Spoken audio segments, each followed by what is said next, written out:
Terima kasih, thank you, friends from Ubuntu, Canonical, semuanya. Intinya hari ini kita cukup bangga, ini barangkali suatu kegiatan yang strategis dan sangat luar biasa. Ada kemitraan antara dunia pendidikan dengan Ubuntu, Canonical, Sivali, industri, asosiasi, dan sebagainya. Kemungkinan besar akan merubah wajah industri Indonesia ini ke depan. Mudah-mudahan ini hari bersejarah buat kita semua dan akan menentukan langkah Indonesia ke depan seperti apa. Yang kita tahu, undang-undang baik itu dari PDP, Perlindungan Data Pribadi, dari OJK, Peraturan OJK, mengisyaratkan barangkali lebih mewajibkan adanya data center lokal di Indonesia. Jadi semua data-data maunya di lokal di Indonesia. Ya, kita bisa bikin infrastruktur sesuai dengan aturannya, cuman ternyata kita tidak bisa cuman beli server taruh di data center. Kita butuh manusia yang ahli di bidang networking, cloud infrastructure, DevOps, site reliability engineering, dan sebagainya supaya aman. Dan di sini yang menariknya dari Ubuntu, Sivali, maupun asosiasi-asosiasi, mereka semua berkontribusi untuk membangun ini hanya bisa terjadi karena adanya cloud infrastructure yang berbasis open source. Kalau bukan open source ya bisa, tapi kita posisinya sebagai customer. Kalau kita open source, nah itu yang jadi menarik. Dunia di luar sana semakin beralih dari teknologi proprietary ke yang lebih fleksibel, lebih hemat biaya, dan lebih banyak mengempower lokal, kemampuan lokal, dan itu akhirnya open source. Dan yang menarik adalah salah satu yang menjadi leader di open source tadi adalah Ubuntu, dan ini dimotori oleh teman-teman dari Canonical yang hadir pada ruangan ini. Kita beri aplaus dulu pada Canonical yang sudah mendukung Indonesia supaya maju. Oke. Dengan open source yang paling kelihatan utama adalah kita perlu investasi di SDM dan support lokal.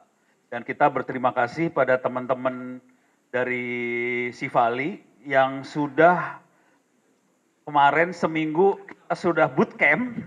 Terima kasih Pak Wong Sui Jan ini memang orang lama sekali, Wong Sui.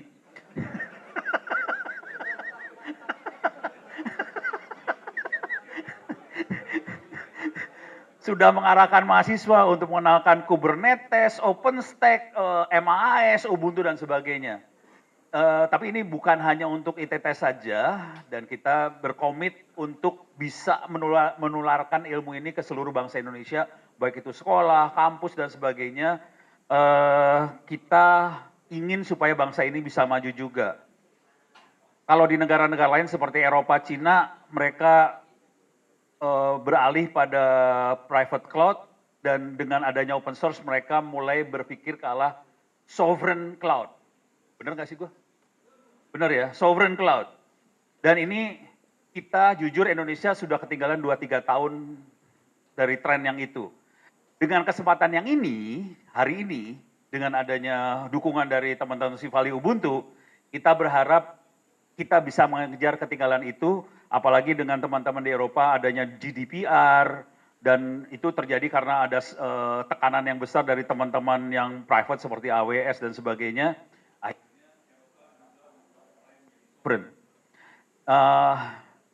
Kita di TTS komit untuk menyebarkan ilmu ini bukan hanya untuk ITTS, kita komit untuk menyebarkan ini untuk seluruh bangsa Indonesia, kampus, sekolah, SMK. Ujungnya kita ingin berdaulat secara teknologi bangsa ini, bukan ITTS. Mudah-mudahan kita bisa melahirkan orang-orang ahli di kalau di namanya Gen Z, kita bilangnya generasi DevOps, generasi SRE, dan Cloud Engineers. Karena ini dapatnya duit.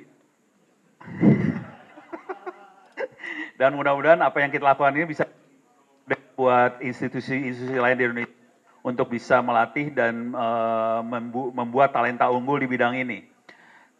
Ubuntu jujur adalah Linux terbesar di dunia yang digunakan di banyak sektor, baik cloud, AI, hingga server enterprise. yang keamanan, kestabilannya dan sebagainya tidak bisa dipungkiri lagi. Barangkali salah satu lawan terbesarnya adalah bapaknya sendiri, namanya Debian. Yang lebih membanggakan ada lagi, yang lebih membanggakan ada lagi, Canonical telah menunjuk si Vali Cloud pasar Asia Pasifik. Ini bangsa Indonesia. Ini bukan sekedar kebanggaan, tapi ini juga adalah kesempatan kita, kesempatan besar buat bangsa Indonesia untuk berkontribusi dalam pengembangan ekosistem open source regional. Kita bisa menunjukkan pada bangsa di regional maupun dunia bahwa Indonesia bisa seperti Anda semua, walaupun kita sudah ketinggalan 2-3 tahun terakhir. Oke, mudah-mudahan dengan apa yang kita lakukan ini semua, kita bisa menciptakan orang-orang yang bisa menciptakan infrastruktur sendiri, dan ini bisa mendukung perbankan, pemerintah, sektor telekomunikasi yang membutuhkan banyak private cloud maupun sovereign cloud. Dan inti terakhir adalah kami, ITTS, saya yakin juga teman-teman Sivali ingin memastikan bahwa kita tidak hanya menjadi konsumen teknologi, tapi juga menjadi pencipta dan pemimpin dalam transformasi digital Indonesia.